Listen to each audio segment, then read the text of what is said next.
సంయుక్త వాక్యాలుగా మార్చినప్పుడు ఏ వాక్యాలుగా మార్చినప్పుడు సంయుక్త వాక్యాలుగా వాక్యాలను సామాన్య వాక్యాలను ఎన్ని సంబంధాలు ఉన్నాయి? కొన్ని. ఆ కొన్ని అంటే ఎన్ని? 4 రకాల 4 రకాల సంబంధాలు ఉన్నాయి.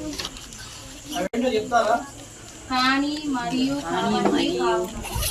ఓకే, వాటికి ఒక్కో దానికి ఒక్కో పేరు ఉంది కదా. ఒకటి సంకలన సంబంధం. ఏంటి? సంకలన సంబంధం. ఏ సంబంధం? సంకలన సంబంధం. సంకలనం అంటే తెలుసా మీకు? చిన్నప్పుడు మీ కూడికలు చేశారా? కూడికలకు మరో పేరు తెలుగులో కలపటం. సంకలన సంబంధం అంటే కలపడం, రెండు వాక్యాలని కలపడం. ఈ సంకలన సంబంధం కిందకి ఏమొస్తుంది? మరియు. రెండు వాక్యాలు కలిపేటప్పుడు వచ్చే పదం ఏంటి? మరియు అంటే రెండు వాక్యాలను కలపడం. అర్థమైందా? మరియు ఉంది అంటే రెండు వాక్యాలని కలపడం. ఎవరైనా ఇద్దరిని కలపాలి అంటే మరియు ఉంటుంది. రెండోది వచ్చేసరికి వికల్పం. ఏంటి? వికల్పం లేదా. రెండోది వికల్ప సంబంధం.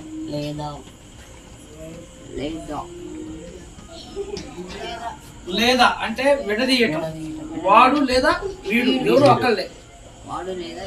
వాడు మరియు వీడు అంటే ఇద్దరు కలిసి రావడం. తేజసాయి మరియు బాల విఘ్నేశ్వరందం ఇద్దరు కలిసి రండి అంటే ఇద్దరు రండి అన్నప్పుడు మరియు ఎవరో ఒక్కళ్ళే కావాలి నాకు. వాసుదేవరాజ్ లేదా రుద్రా ఋషి అంటే వాళ్ళిద్దరు ఎవరో ఒక్కళ్ళే. అర్థమైందా? అది దీనికి వాడే పదం రెండు వాక్యాల మధ్యలో ఈ లేదా అనే పదం. ఏ పదం వస్తుంది? ఇవన్నీ సంబంధాలు అన్నమాట. రెండు వాక్యాల మధ్య సంబంధాలని కుదర్చడం. రెండు వాక్యాలని కలిపేటప్పుడు రెండింటిని విడగొట్టడమా కలపడం అనేది ఈ పదాలను బట్టి ఉంటుంది. మూడోది వచ్చేసరికి ఏ వాక్యం? వైరుధ్య సంబంధం. కానీ నాలుగోది కార్యకరణ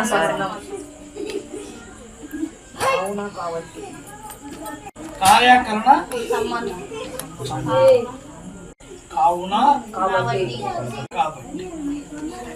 సామాన్య వాక్యాలను సంయుక్త వాక్యాలుగా మార్చినప్పుడు ఏ వాక్యాలుగా మార్చినప్పుడు? ఏ వాక్యాలని? సామాన్య వాక్యాలు. రెండు లేదా అంతకంటే ఎక్కువ వాక్యాలని మనం కలిపేటప్పుడు సమాపక క్రియలు వస్తాయి. ఏ క్రియలు వస్తాయి? సమాపక క్రియలు. అసమాపక క్రియలు దేనికి వస్తాయి అంటే సంశ్లిష్ట వాక్యంలోకి మార్చినప్పుడు. సామాన్య వాక్యాన్ని సంశ్లిష్ట వాక్యంలోకి మార్చినప్పుడు ఈ వాక్యాలకి 4 రకాల సంబంధాలు ఉన్నాయి. సంయుక్త వాక్యాలని సామాన్య వాక్యాలను సంయుక్త వాక్యాలుగా మార్చినప్పుడు 4 రకాల సంబంధాలు ఉన్నాయి. ఒకటి మరియు, లేదా, కానీ, కావున, లేదా, కాబట్టి. ఈ పదాలు వస్తూ మొదటిది సంకలన సంబంధం. ఏంటిది? మరియు అనే పదం వస్తుంది ఆ వాక్యంలో. లేదా అనే పదం వాడాల్సి వస్తే అది వికల్ప సంబంధం. ఏ సంబంధం?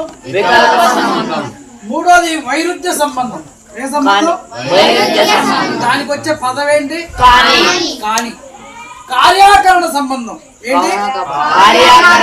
దానికి వచ్చే పదం ఏంటి? కావున లేదా కాబట్టి. ఇప్పుడు ఈ 4 గురించి చెప్తా. రేపు ప్రత్యక్ష వాక్యాలని పరోక్ష వాక్యాల గురించి చెప్తా. అర్థమైందా? సంకలన సంబంధం మరియు. సంకలన సంబంధం ఏంటి? ఒక వాక్యానికి డెఫినేషన్. ఒక వాక్యానికి మరొక వాక్యానికి సంబంధం కలిగినటువంటి వాక్యాలు. ఈ వాక్యాలు ఏమంటారు? సంకలన సంబంధం వాక్యాలు అంటారు. ఏ వాక్యాలు? ఒక వాక్యానికి మరొక వాక్యానికి సంబంధం కలిగినటువంటి వాక్యాలని సంకలన సంబంధ వాక్యాలు అంటారు. ఏ వాక్యాలు అంటారు? ఉదాహరణకి రాజు పాట పాడి బహుమతిని గెలుచుకొని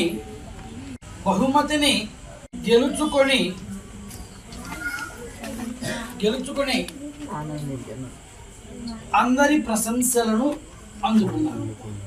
రాజు ఏం చేశాడు ఇక్కడ? పాట పాడి బహుమతి గెలుచుకున్నాడు. రాజు పాట పాడి బహుమతిని గెలుచుకొని అందరి ప్రశంసలను అందుకున్నాడు. ఇక్కడ ఎన్ని సామాన్య వాక్యాలు ఇమిడి ఉన్నాయి? మూడు ఉన్నాయి.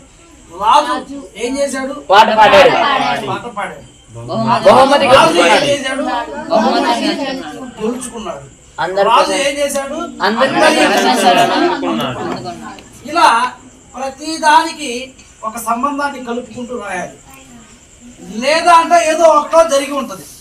ఇక్కడ మొత్తం జరిగినాయి కాబట్టి మరియు అనేది వస్తుంది. కామా అంటే మరియునే కదా, ప్రతి దానికి మరియు రాయకుండా కామా పెడితే సరిపోతుంది. అర్థమైందా? ఓకే. సందేహం ఏంటి? ప్రధానమైన వాక్యాలను రెండు వాక్యాల మధ్య సందేహం ఉంటుంది. ఎక్కువగా సందేహం, డౌట్. అర్థమైందా? ఆ సందేహం ప్రధానమైన వాక్యాలను ఏమంటారంటే వికల్ప సంబంధ వాక్యాలు. ఏంటి? సందేహం ప్రధానమైనటువంటి వాక్యాలని వికల్ప సంబంధ వాక్యాలు అంటారు. ఏమంటారు? సంబంధ వాక్యాలు అంటారు. ఒక ఫోటో చూసినప్పుడు ఏంటి, లేదా ఒక చిత్రాన్ని చూసినప్పుడు ఆ చిత్రం అర్థం కాక ఇప్పుడు ఒక దేవుడు బొమ్మ పెట్టాడు, కృష్ణుడు బొమ్మ ఒకటి పెట్టాడు. అతను కృష్ణుడా రాముడా? సందేహం ఏర్పడుతుందట. అలాంటి వాక్యాలను ఏమంటారు? వికల్ప సంబంధ వాక్యాలు అంటారు. ఏ వాక్యం అంటారు? ఇవన్నీ ఏ వాక్యాలు? అసలు సంయుక్త వాక్యాలు. ఉదాహరణ, ఈ చిత్రంలో ఉన్నది రాముడా కృష్ణుడా? ఇంకో ఉదాహరణ, ఒక వ్యక్తిని చూసినప్పుడు అతను ఒక వృత్తి చేస్తున్నప్పుడు ఆ వృత్తి గుర్తుకు రానప్పుడు ఏ వృత్తో సందేహం ఏర్పడుతుంది. మాట చిత్రం చూసినప్పుడు ఈ చిత్రంలో ఉన్నది రాముడా కృష్ణుడా?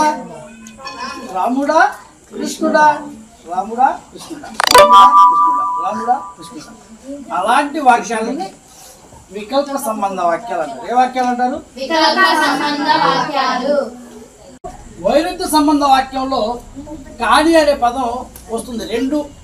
రెండు వాక్యాల మధ్యన కాని అనే పదం ప్రధానంగా వచ్చినట్లయితే ఆ కాని అనే పదం కనబడిందా ఆ వాక్యం వైరుధ్య సంబంధ వాక్యం. ఏ వాక్యం? ఉదాహరణకి వాడు వస్తాడు కానీ రాకపోతే బాగుంది. మనసులో ఒకటి ఉంటుంది, బయట ఒకటి ఉంటుంది.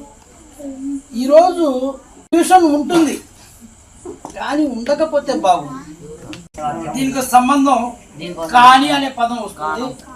రెండు వాక్యాల మధ్య కాని అను పదం ప్రధానంగా వచ్చినట్లయితే ఆ వాక్యాలను వైరుధ్య సంబంధ వాక్యాలు అంటారు. దాదాపుగా ఈ వాక్యాలలో అనుకున్నదొకటి